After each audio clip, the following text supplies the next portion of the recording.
सावथालफ्रा बर'फोरनि न'खौ सावनाया नायलाय लोगोफोर জনৰ ওপৰত ডাউট হৈ পেলাই বা কনফিউজন হৈ পেলাই जों गावनि हायावनो जेबो सेफटि गैला माने मैया गिजिबाय मोनसे दुखुनांथाव जाथाय जानानै जाब्रबथाय जानानै थांबाय माने दाय गैयै सुबुं जाय गैयै बर' लाइमोनखौहाय जे जिउ खहा खालामलांबाय आरो फिन खेबसेबाव दिनै बर' न'खर सावनानै हांगार खालामलांबाय नर्थ लांखाफारा होननाय गामियावहाय नोंथांमोना नैबे भिडिअनि गेजेरजों नायना लानो हागोन माने दुखुनांथाव गोबां दुखुनांथाव जाथाय नैफोरबायदि जाथाया जोंनि बे थासारियाव सोमजिबाय थानाया जों नुनो मोन्दों आरो थिग बेराफारसेथिं बिथां हाग्रामा महिलारि सारा मा खोथा फोरमायदों नायनानै ला जे फ्रेस मिन्टनि गेजेरजों बा खौरांनि गेजेरजों दा बावैसो नै मोनाबिलि समाव बिथाङा खायसे खोथा खेंफोरथि होदों नोंथांमोना नायनानै ला बिथाङा मा फोरमायनो थांगासिनो दं आरो मा बुंनो थाङो गावनि साहा आवरां बाजार एरियानि सिङाव थानाय नर्थ लंकापारा गामियाव सावथालफ्रा बर'फोरनि न'खौ सावनाया नायलाय लोगोफोर बिराद दुखुनांथाव ओरैबो नै सेस नायलाय नै लोगोफोर माइहुं थाइहुं सेस सावजोब्बाय नायलाय नै बर'फोरा गावनि हायाव थानायावनो गुबुन जाथिजों माबायदि नायलाय सावथालफोर सावदों बेखौ लोगोफोर दासो पुलिस कारिगावनि साहा आवरां बाजार एरियानि सिङाव थानाय नर्थ लंकापारा गामियाव सावथालफ्रा बर'फोरनि न'खौ सावनाया नायलाय लोगोफोर बिराद दुखुनांथाव ओरैबो नै सेस नायलाय नै लोगोफोर माइहुं थाइहुं सेस सावजोब्बाय नायलाय नै बर'फोरा गावनि हायाव थानायावनो गुबुन जाथिजों माबायदि नायलाय सावथालफोर सावदों बेखौ लोगोफोर दासो पुलिस আদিবাসীসকলৰ যিমান দল সংগঠন আছে মই সকলোকে অনুৰোধ কৰিছোঁ আপোনালোকেও সমাজত এটা মেছেজ দিয়ক যি হৈছে নিজৰ নিজৰ জাগাত যাতে থাকে আৰু বড়ো সমাজকো মই কৈছোঁ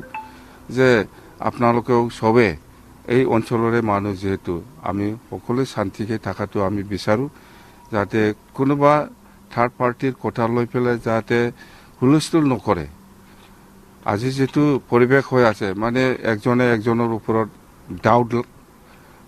ডাউট হৈ পেলাই বা কনফিউজন হৈ পেলাই হেফালে কথা লৈ পেলাই যেটো হুলস্থুল পৰিবেশ এটো যাতে আমাৰ আদিবাসী হওক বা বড়ো সমাজে হওক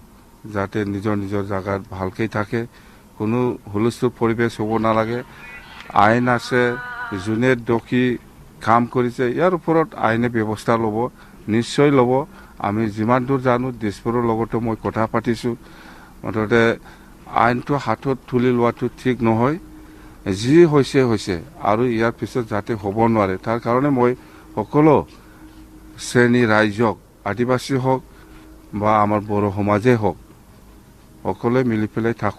থাকাটো আমি বিচাৰোঁ আদিবাসীসকলৰ যিমান দল সংগঠন আছে মই সকলোকে অনুৰোধ কৰিছোঁ আপোনালোকেও সমাজত এটা মেছেজ দিয়ক যি হৈছে নিজৰ নিজৰ জাগাত যাতে থাকে আৰু বড়ো সমাজকো মই কৈছোঁ যে আপোনালোকেও সবে এই অঞ্চলৰে মানুহ যেহেতু আমি সকলোৱে শান্তিকে থাকাটো আমি বিচাৰোঁ যাতে কোনোবা থাৰ্ড পাৰ্টিৰ কথা লৈ পেলাই যাতে হুলস্থুল নকৰে আজি যেটো পৰিবেশ হৈ আছে মানে একজনে একজনৰ ওপৰত ডাউট হৈ পেলাই বা কনফিউজন হৈ পেলাই হেফালে কথা লৈ পেলাই যেটো হুলস্থুল পৰিবেশ এটো যাতে আমাৰ আদিবাসী হওক বা বড়ো সমাজে হওক যাতে নিজৰ নিজৰ জাগাত ভালকৈ থাকে কোনো হুলস্থুল পৰিবেশ হ'ব নালাগে আইন আছে যোনে দোষী কাম কৰিছে ইয়াৰ ওপৰত আইনে ব্যৱস্থা ল'ব নিশ্চয় ল'ব আমি যিমান দূৰ জানো দিছপুৰৰ লগতো মই কথা পাতিছোঁ মুঠতে আইনটো হাতত তুলি লোৱাটো ঠিক নহয় যি হৈছে আৰু ইয়াৰ পিছত যাতে হ'ব নোৱাৰে তাৰ কাৰণে মই সকলো শ্ৰেণী ৰাইজক আদিবাসী হওক বা আমাৰ বড়ো সমাজে হওক সকলোৱে মিলি পেলাই नैबे भिडिअनि गेजेरजों नोंथांमोना मिथिबाय जे बुजिबाय जानांगौ जे बिथां हाग्रामा महिलारि जि खोथा फोरमायलांबाय जि खोथा बुंलांबाय जे मैयानि जि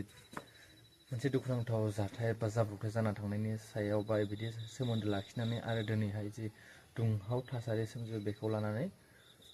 माने बिथाङा जे खोथा फोरमायनाय बायसाब्ला जे जानानै थांबाय बेयावहाय दावराव दावसि दा खालामसै आरो बेफोराव माने गोबां कनफिउसन दंबा बेखौ लगायनाय बेखौ लगायनाय मैया बेयावहाय डाउट दं होननाय बायसा बिथाङा फोरमायनाय जों नुनो मोनदों आरो लोगोसे बेखौ जे बे खौरां बे जाथाय जानानै थांबाय बेखौहाय दिसपुरावहाय फोरमायहरबाय खौरां हरबाय होननानै बिथाङा नैबे ससियेल मिडियानि गेजेरजों फोरमायनाय जों नुनो मोनदों आरो नोंथांमोना नैबे भिडिअनि गेजेरजों निस्सय नुबाय जानांगौ बेराफारसेथिं दा खोथाया बेसो जे बर' जे समाज बर' सुबुंखौहाय माने खास्रि बिस्रि जे दाय गैयैखौहाय जे जिउ खहा खालामलांबाय बे सोंथिया मानो खालामनांगौ बेफोरबायसा दाय गैयै सुबुंखौ बेसो आरो बिथांमोना नै खार बाथुर बोरला लानानै जे पाब्लिक प्लेसाव माने अपेनलि बिथांमोना बेरायगासिनो बा जे रेडि जाना थानाय बेफोरबायसा गोबां ससियेल मिडियाआव नोंथांमोनाबो निस्सय नुदों जानांगौ माने बेफोरबायसा आरोखि जे माने दावहा नांनो ओंखारनाय बायसा जादों बिथांमोननि आरो लोगोसे नै बे मोनसे प्रटेस्ट जि बर' न'खरफोरखौहाय बिथांमोना सावनानै सेवहांगार खालामनाय नर्थ टंकापाराय होननाय गामियावहाय माने जि कारिगावनिनो साहाथिं थानाय होननानै बुंदों बिथांमोना नैबे ससियेल मिडियाआव होनानै होदों आरो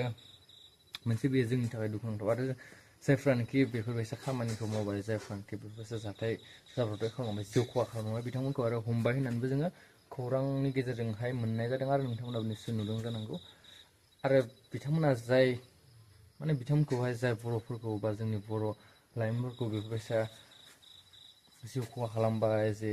जखम खालामबाय बिथांमोनखौ पानिसमेन्ट मोनखानांगोन आरो मोनथारनांगोन माने मास बिजाथारनांगोन आरोखि माने